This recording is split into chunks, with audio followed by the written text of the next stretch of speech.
Tervetuloa seuraamaan uutta jaksoa tänne Portugaliin. Mikäs näistä kaikista Portugalin biitseistä oli sun lemppari? Mitä sä suosittelisit eniten? Kyllä kelpaa.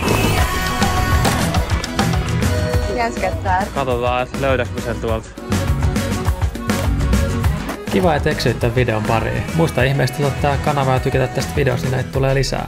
Se olisi 3. päivä täällä Lissabonissa. Ollaan itse asiassa just lähes Lissabonista pois, mutta tässä matkan varrella hakee autoa. Löytyy tämmönen kiva kurvi, vois koklaa. Siihen saisi nopea pari temppua. Katsotaan miten käy. Eka yritys snow slide.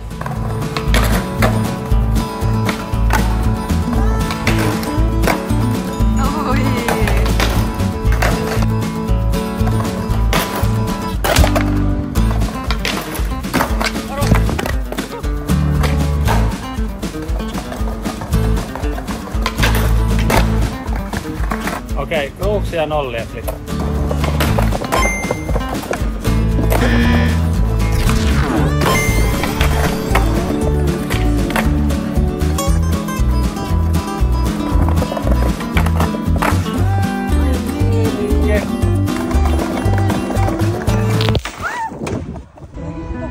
Jennin päälle heitettiin vettä. Yritettiin kuvaa toi laini päälle. Kruuksia, tree ja sit noseline big spin ulos. Mut joku heitti vettä Jennin päälle, kun se tuli mun takana. Varmaan yritti tähtää muhun, miltä tuntui kuvaa.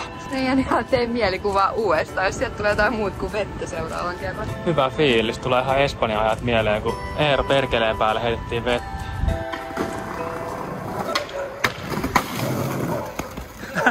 Mitä helvettiä? Hei.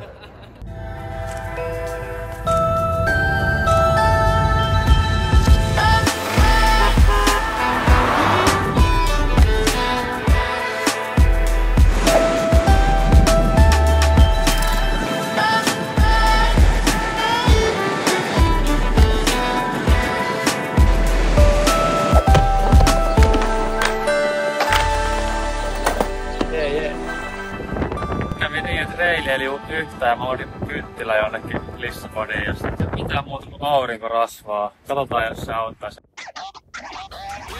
Ei ainakaan reili pala.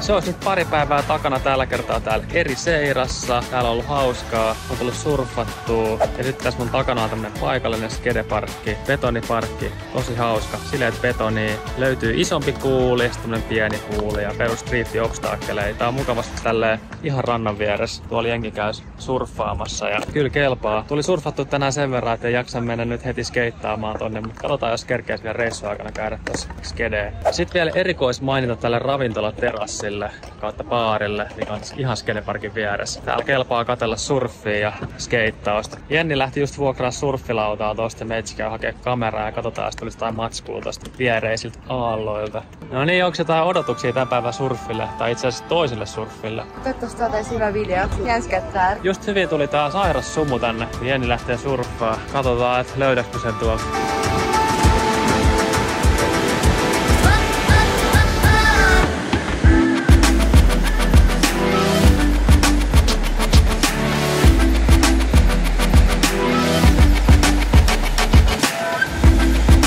Mikä se oli MP eilisistä surfisessareista? Aika sumusta oli. No ainakin mitä mä näin niitä kuvia, niin niistä tulee aika hienoja tommosen sumun kanssa. Siellä oli vähän sumusta, niin sit se aika loppuhetkellä näki sit ne aallot vasta ja niitä oli vähän hankala lukea, mut sitten pari aaltoa mitä mä sain oli kyllä ihan huippu ja sinne kasvoi silleen hyvästi ne seinä, jota pystyi mennä ylös alas. Ei näytä klikkäisi. Eka rani Ericeira parkissa, Cruxi Kurbii ja Treflip London.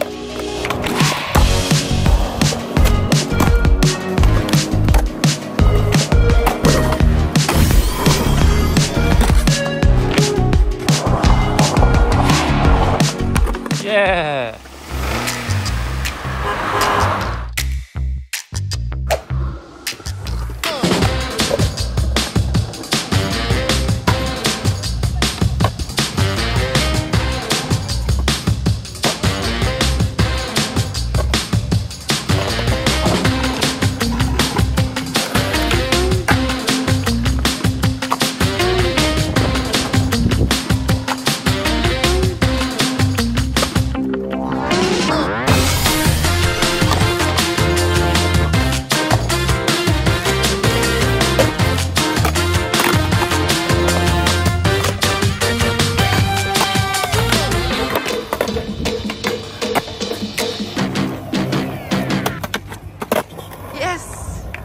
Se olisi nyt pari päivää takana. Viimeksi oltiin tuolla Estoril skeittiparkilla. Se oli kyllä tosi monipuolinen. Löytyy melkein mitä vaan. Isoja hänkkiä, pienempiä hänkkiä. Mä en oikeastaan keksi edes mitään obstaakkelia, mitä sieltä puuttuisi. Ja ei mikään ihme, että Gustavo Ribeirakin oli siellä treenaamassa temppuja.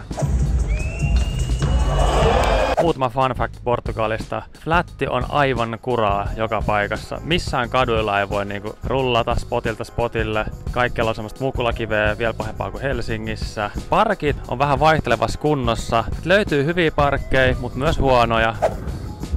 Siis tää ei ole yhtään tehty oikean kaaren säteen mukaan. Oli pakko tulla tsekkaa tää skedeparkki, kun ajettiin tästä vierestä koetuksen hullun sillan alla. Siis tää on aivan törkeen pitkä. Ajettiin tästä jo pari kertaa tän reissun aikana. Ja erikoismaininta tässä parkissa lähtee tälle jäätävälle hänkälle. Tossa on aika monta rappusta. Et on kyllä kova juttu, jos tohon tekee mitä vaan. Ei kyllä lähtis lämpää siihen. Sitten tässä on tämmönen toinen, sekin aika hullu jyrkkä ja pitkä.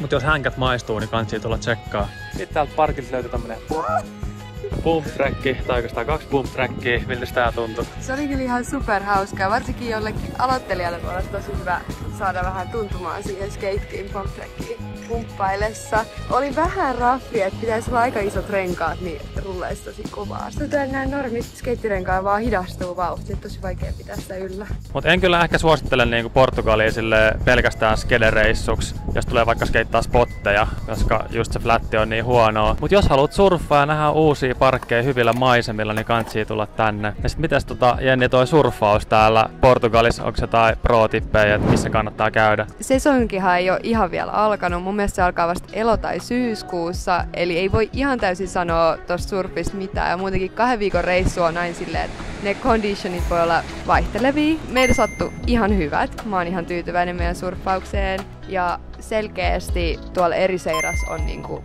parhaat surfit, että siellä oli joka päivä surffia, mitä katsottiin webcameja ja näin. Mutta Sagresissa kyllä me pystyttiin surffaa ja Kaparikassa, mutta aina kun katsottiin webcamia, niin Ericeiras olisi ollut aallot parhaimmillaan. Ericeiras ehkä parasta oli se, että siellä on niin monta niitä eri beachejä, missä on erilaiset conditionit, niin siellä niinku aika suuri todennäköisyys on kuitenkin, että jostain beachit löytyy suht ok aallot. Mutta sitten taas jos menee vaikka Sagresiin, niin siellä ei ole kuin 1 tai 2 beachia, niin siinä on huonommat mahdollisuudet sille, että löytyy sitä hyvää aaltoa. Ja mä oon surffannut Euroopassa, tai no se on kyllä enemmän Afrikkaa, mutta on Kanarialla ollut ja on ollut Ranskassa ja Englannissa surffailee. Niin kyllä ehdottomasti musta tuntuu, että Ericeiras on ollut pisimmät aallot. Niin kuin yleensä kokeneemmat surffarit niin etsii niitä mahdollisimman pitkiä aaltoja, niin se oli niin kuin positiivinen yllätys. Eli Ericeira, place to be. Eiköhän me tulla tänne ensi kesälläkin, kun oli sen verran hauskat surffaukset ja skeittaukset. Mikäs näistä kaikista Portugalin beacheistä oli sun lemppari, että mitä sä suosittelisit eniten?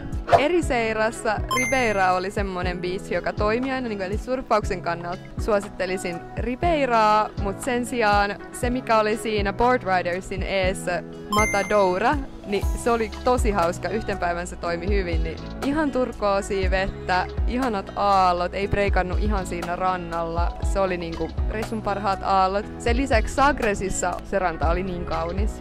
Sitten se kanssa ehkä yllätti, että täällä on aivan törkeen paljon noita surfin vuokrausmestoja. Musta tuntuu, että niitä oli varmaan niinku rannoilla 50 metrin välein. Joo, ei ole kyllä mitään hätää löytää sopiva lauta. Ja siellä Ribeiran rannalla, niin siellä vuokrattiin myös semmosia ihan aitoja havailaisia longboardeja. kyllä niissä laudoissa on hyvä taso myös. Ja mites noi hinnat? Mun mielestä oli ihan kohtuuhintaisia. Softboardi oli joku 15 € puoli päivää ja kova lauta 20 € puoli päivää. Ja sit toki säästää, jos ottaa useammaksi päiväksi kerralla. Ai niin, ja sit semmonen pro-tippi vielä, jos miettii, että miten vois löytää ne hyvät aallot ja mihin aikaan kannattaa mennä veteen. Kun surflineista ei aina ihan kunnolla ota selvää, niin me huomattiin silleen, että katso, että mihin aikaan noi surfikoululaiset järjestää niiden tunteja. Niin nehän menee veteen vaan silloin, kun niitä aaltoja on. Surfiopettajat on semmosia pro-surffareita, niin ne varmaan tietää, milloin kantsii surffaa täällä. Kannattaa käydä tsekkaamassa, että milloin niitä opetustunteja on ja sitten yrittää mennä niihin aikoihin veteen. Vai mitä mieltä sä oot? Joo, ja siis varsinkin jos on aloittelemassa, niin silloin on se paras aika. Voi olla, että kokeneemmalle ei ehkä ole parhaat aallot just silloin, kun on ne surfikoulut, koska ne on yleisesti enemmän silloin, kun on vähän matalemmalla vesi ja enemmän sitä whitewashia. Mutta myös kyllä ne yllättävän paljon niin vuokraamatonta infoa, että jos sä joudut vuokraamaan laudan, niin sieltä saa kyllä tosi paljon informaatiota, että milloin kannattaa mennä veteen jne. Kiitos, että katsoit tämän videon ja muista ihmeessä tilauttaa kanava ja tykätä tästä videosta, niin tulee lisää jaksoja.